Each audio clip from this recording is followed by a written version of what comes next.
आप कहाँ के रहने वाले हैं महाराज जी? तो मैं बता दूंगा, मेरे पास वो तो आप लीजिए ना। ले लीजिए, आपसे निवेदन है तो इसका दर्शन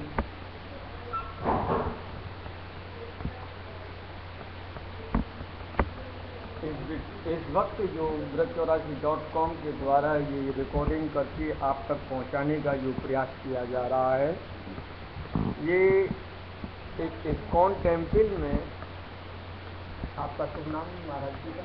महाराज जी का शुभ नाम नवनीत दास जी, आजीवन समर्पण इस्कॉन के सदस्य हैं। प्रभुपाद जी के समय ही आ चुके थे, बहुत छोटी उम्र में, और वहाँ झाड़ू बहारू से लेकर के छोटे कामों से लेकर के सभी कामों को करते थे। जिस समय उसका नींव रखा जा रहा था ये संस्था का, उसी समय से संस्था को अपने घर परिवार सबको त्याग के आके आजीवन समर्पण हो। आज इस्कॉन टेम्पल और इनके मध्य में जो विवाद का कारण है, कृपया उस पर प्रकाश डालेंगे बाबा? जी, मैं डाल रहा हूँ। मैं आपके प्रश्न का ही इंतजार कर रहा था। स्वामी मोहनानंद लाल बाबा मेरा नाम हुआ, मैं वृंदावन में था। आप भूख हड़ताल आमरण अनशन पर हैं और आज इनका 13वां दिन बीत करके 14वां दिन शुरू हो चुका है। सुबह के समय आप आए हैं। आज इनका जो आमरण अनशन है वो 14वें दिन में चल रहा है। इनका स्वास्थ्य गिर चुका है, आपने देखा होगा, परिश्रम चल रहा है, बहुत कमजोर हो चुके हैं। 2 दिन पहले गिर चुके थे, इनको भयंकर चोट भी आई। शासन प्रशासन खुद बैठी हुई है। अस्पताल में हम लोगों को नजरबंद कर दिया गया है। मैं शुरू से ही इनके समर्थन में, इनकी सेवा में लगा हूँ, और मैं आपको जो इस्कॉन के खिलाफ इनकी जो आवाज़ है उस पर मैं प्रकाश डाल रहा हूँ। आप ध्यान से सुने और रिकॉर्डिंग करें। इस्कॉन संस्था के खिलाफ पहले भी मैं आवाज़ उठा चुका हूँ।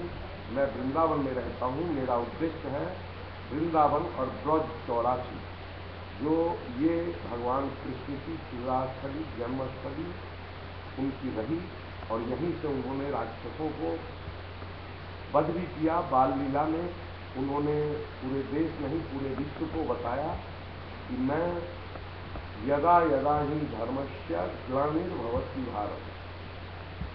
जब पृथ्वी पर राक्षस बढ़ जाते हैं, असुर बढ़ जाते हैं और सुर का वध करने लगते हैं, देवताओं पर राज करने लगते हैं, मानव की हत्या करने लगते हैं, तो मुझे जन्म लेना पड़ता है। और मैं जन्म लिया हूँ।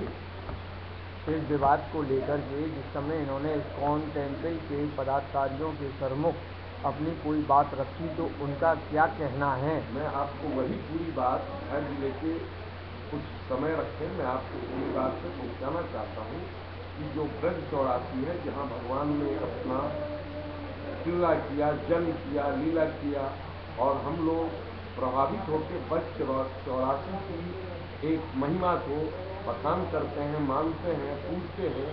भगवान ने कहा था कि मैं ब्रज 84 छोड़ के कभी भी नहीं जाऊंगा, और आज भी वो ब्रज 84 में है और उनकी लीला देखी जाती है।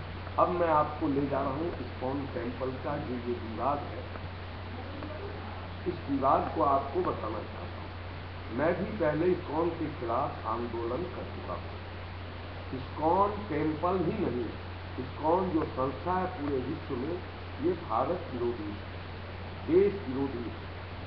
हमारी जो भारतीय संस्कृति है इसका विरोध करती है। जो प्रभुपाद जी ने ऐसी भक्ति वेदांत, प्रभुपाद जी जिन्होंने ये उद्देश्य से इस्कॉन संस्था की स्थापना की थी कि पूरे विश्व में हम धर्म का प्रचार करेंगे, वो गौड़िया मठ से जुड़े हुए थे उसके खुशी से।